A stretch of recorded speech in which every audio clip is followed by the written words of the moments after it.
എത്ര വലിയ അനുഗ്രഹമാണ് എനിക്ക് കൈവന്നിരിക്കുന്നത്. എത്രയോ ഭാഗ്യവാനാണ് ഞാൻ. തലമുറ തലമുറകളായി കാത്തിരുന്ന മിശിഹായോടും അവൻ്റെ അമ്മയോടൊത്തും ജീവിക്കാനുള്ള ഭാഗ്യം എത്രയോ ആനന്ദദായകവും അനുഗ്രഹപൂർണവുമാണ്. പിതാക്കന്മാരും പ്രവാചകന്മാരും കാലാകാലങ്ങളായി കാണാൻ കൊതിച്ച മിശിഹ, അതുമാത്രമാണോ അവതാരം ചെയ്ത വചനത്തിൻ്റെ അപ്പൻ എന്ന അപൂർവ ഭാഗ്യം?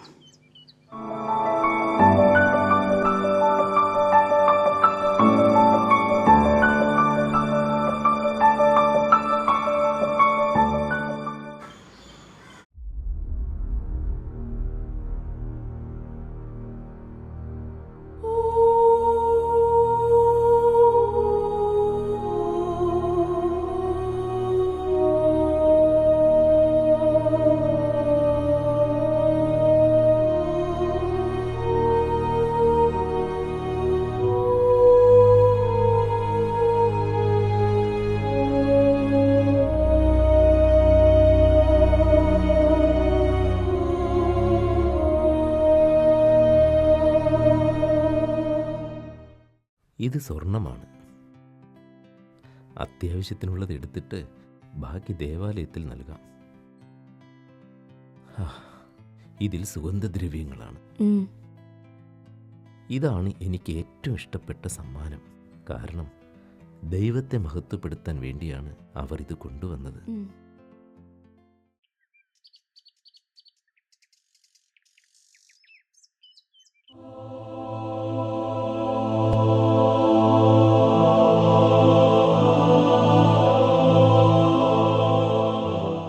യഹൂദ നിയമവും പാരമ്പര്യവും അനുസരിച്ച് മറ്റു ശിശുക്കളെപ്പോലെ തന്നെ നമ്മുടെ ദൈവകുമാരനെ ദൈവാലയത്തിൽ കാഴ്ചവെക്കേണ്ടതുണ്ട്.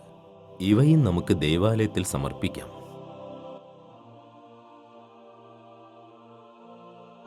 സമ്പൂജ്യമായ ഈ ഗുഹ വിട്ടു പോകുമ്പോൾ എനിക്ക് ദുഃഖം തോന്നുന്നു. അതെ, നമ്മുടെ ദൈവകുമാരൻ പിറന്ന പുണ്യസ്ഥലമാണിത്.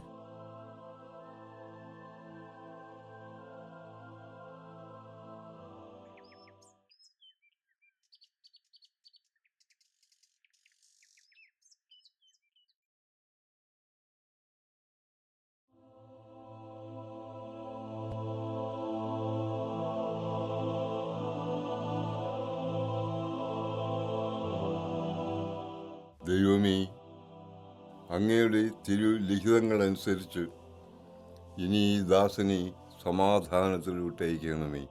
ഈ ദൈവകുമാരനെ കരങ്ങളിൽ എടുത്തതോടെ എൻ്റെ ജീവിതം സഫലമാവുകയാണ്. വാഗ്ദാനം ചെയ്യപ്പെട്ട അനുഗ്രഹം സ്വീകരിക്കാൻ കഴിഞ്ഞതിൽ ഞാൻ അങ്ങേക്ക് കൃതജ്ഞത അർപ്പിക്കുകയാണ്.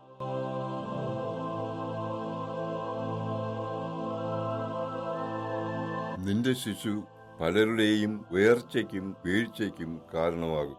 പലരും അവനെതിരായി തല ഉയർത്തും. അങ്ങനെ ഒരു വാൾ നിന്റെ ഹൃദയത്തിലൂടെ കടന്നുപോകും.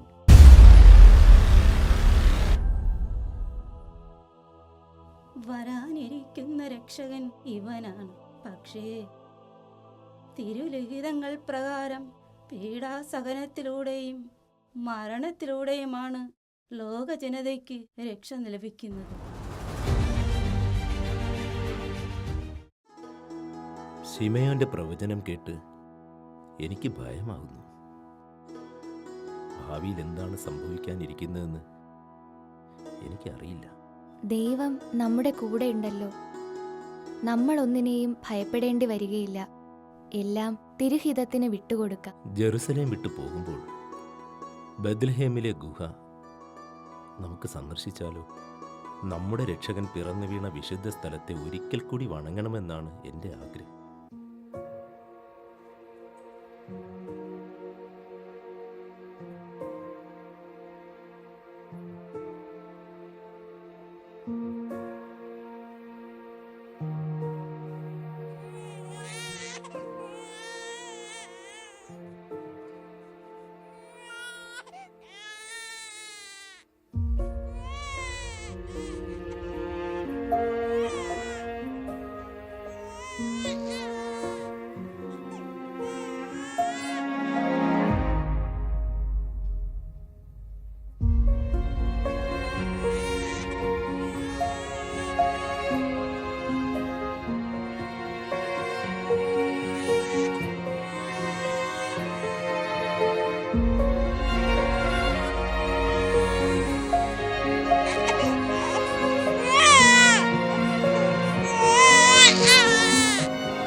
ജോസഫ് ശിശുവിനെയും അമ്മയെയും കൊണ്ട് വേഗം ഈജിപ്തിലേക്ക് പലായനം ചെയ്യുക.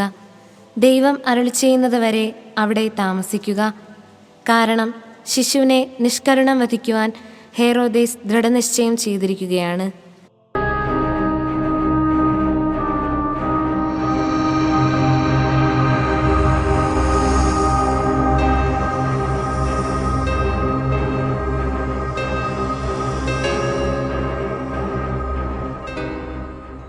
ഒരു ദീർഘയാത്ര കഴിഞ്ഞ് നമ്മളിവിടെ എത്തിയതേയുള്ളൂ.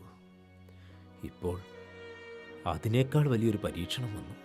അനുകൂലമല്ലാത്ത ഈ കാലാവസ്ഥയിൽ തികച്ചും അപരിചിതമായ ഒരു രാജ്യത്തേക്ക് പലായനം ചെയ്യേണ്ട സ്ഥിതി.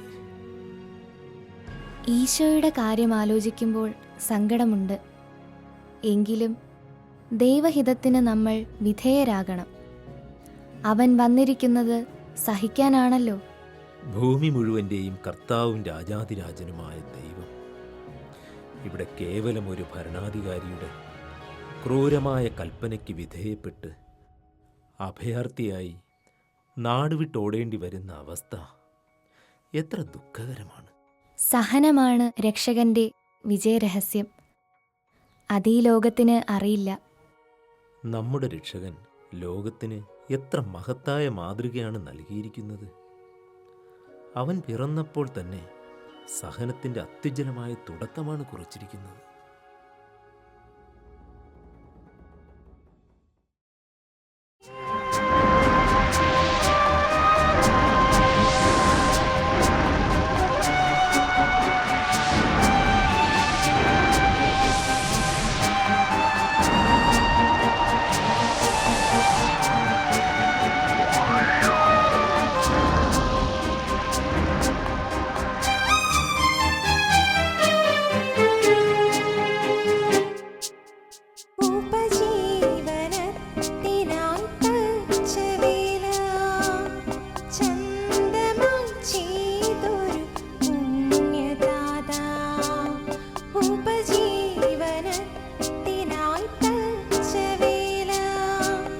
ചന്ദമാം ചെയ്തൊരു